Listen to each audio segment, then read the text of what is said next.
All right, troop 10, hut! Forward march. Do something. Welcome to Fort Irving.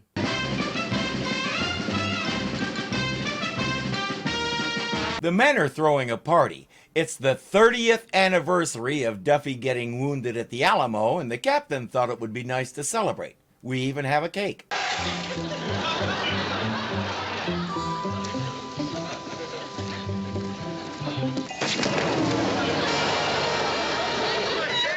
Having anybody else get it might have been a good idea. Fortunately, Captain Parmenter is ready to supply entertainment. He just happens to have his spoons with him.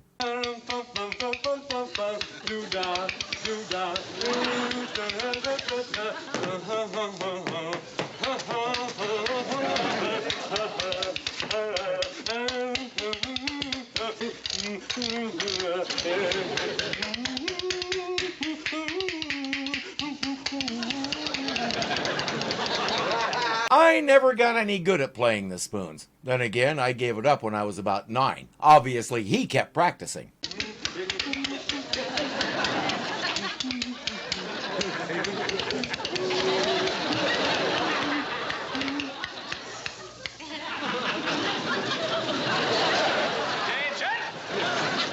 This guy says he's Colonel Adams. He's in the area investigating because someone is selling army rifles to the Apaches. He suspects it's someone from Fort Courage.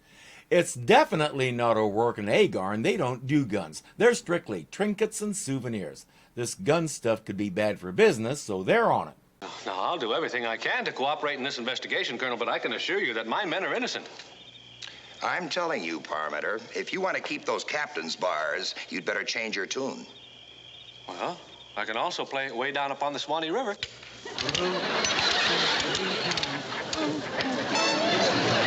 Meanwhile, Duffy will spend much of the episode insisting he's seen that guy somewhere before. Nobody will have time to listen. But this morning I took inventory and I found 20 rifles missing. Now that is shocking. You can't just blame it on carelessness. After all, a good soldier always knows where his gun is.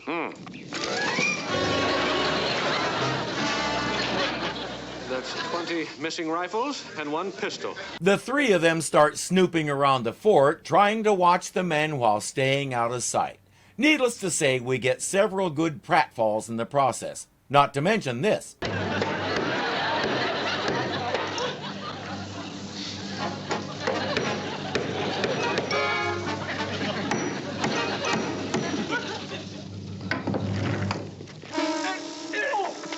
are we taking this stuff? To the town dump.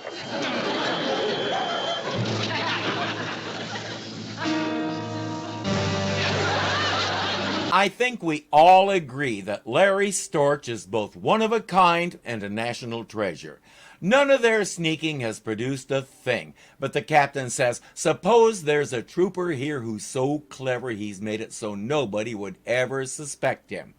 He's set up a sort of test, so if this guy is faking, they'll know. Vanderbilt, I'd like to see you in my office. That's right. He suspects Vanderbilt may have been faking this whole time.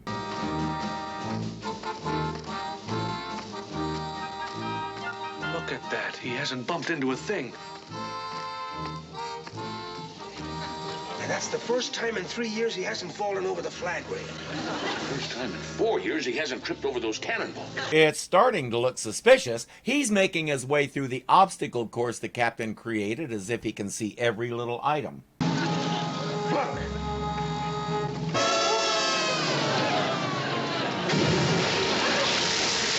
Then again, if he's faking, he's way more committed to it than I would be.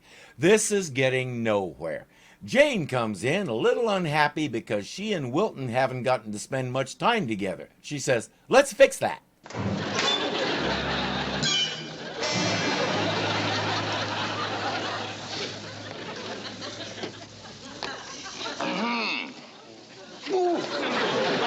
Colonel Adams. Guess who the colonel's next suspect is going to be? This is Wrangler Jane. She runs the local post office. Runs it or plays it? Well, I'd better be getting back. The afternoon mail will be in. Nice meeting you, Colonel. See you later, Captain Parmenter. Since she runs the post office, she sees all the official correspondence, shipments, and all the rest, so she could be the one diverting the guns to the Apaches. Captain Parmenter says it's absurd, but I'll investigate her. If she has the guns, they'll be in her room above the general store. Men? Oh, Ben, I wonder if I could get you to do me a favor. Why, certainly, sir. After it gets dark tonight, bring a buckboard over behind my office and make sure you have a ladder in it. A ladder, sir? Yes, one that's long enough to reach Wrangler Jane's window above her store. Oh boy, it's not hard to guess what conclusion they're going to jump to, but it's even worse. They'll manage to blab it to Jane. When Wilton arrives that night with his ladder, she's ready.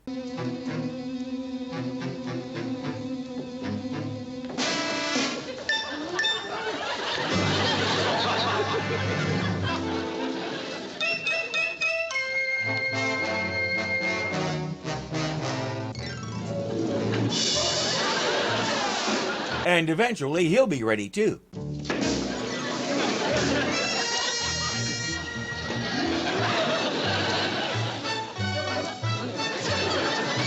Don't bother carrying me, Wilton. I'll climb down myself.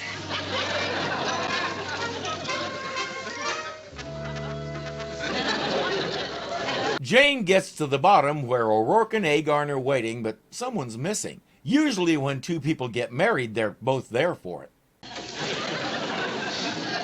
Oh, gentlemen, I am very happy to announce that Jane is not the one who has been selling guns to the Indians. Selling guns to the Indians? Oh, Sarge, I think we made a terrible mistake. The Chicago fire was a terrible mistake. This is way beyond that. O'Rourke and Agarn head up to the Hekawi camp to see if Wild Eagle knows anything about the gun runners. The Hekawis are having a huge festival and dance, and unknown to anybody, someone else is up there investigating. All right.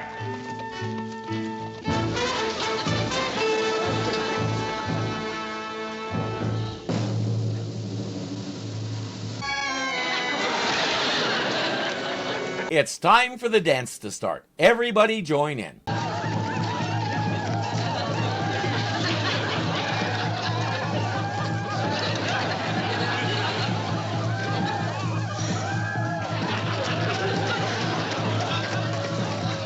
Looks like somebody wasn't paying attention in dance class.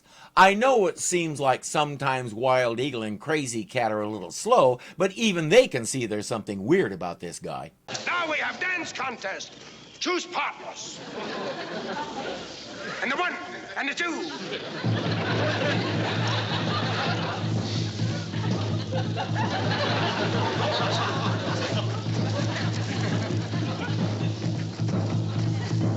The winner is decided by applause, and of course, the weird guy and his partner are the people's choice. Me can tell him not full-blooded a cowie. Him too good a dancer. I thought he was just fair. Who is just fair? I mean, me get big applause. Captain Parmenter. He explains what he's doing and says I'd better get back to the fort. If I get back before 10, Vanderbilt will still be on guard duty and I can sneak in dressed like this, without getting shot.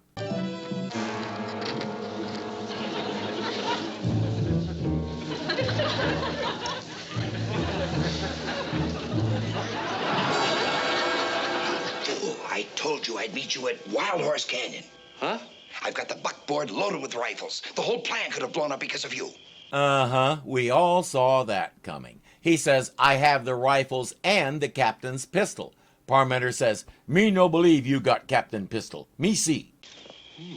Very nice pistol. Now, Colonel Adams, this is bumbling Captain Parmenter telling you to stick 'em up. What if I don't, Parmenter? I'll shoot you. With an empty pistol? You bumbled again, Captain. He says, Private Vanderbilt, stop that man. He just said to stop him. He didn't specify how. Well, right about now, that imitation colonel should be on his way to prison for at least 10 years. Captain Parmenter. What is it, Duffy? I just remembered where I saw that Colonel Adams. Well, where? At the Alamo. You mean to tell me that he soldiered with you at the Alamo? No, he was selling guns to Santa Ana. Now he tells us. I know his stories tend to go on for hours, but every so often they result in a little tidbit like that that could have been useful if someone had let him ramble long enough to jog his memory. There I was at the Alamo, shoulder to shoulder and backs to the wall. On the other hand, there's a good possibility that life is just too short for that. If you're enjoying this, be sure to click the thumbs up button to show you like it. If you're not subscribed yet, punch me in the face right here and get it done. And don't forget that you can become a patron and help keep this kitty fed. The link is below. Until next time.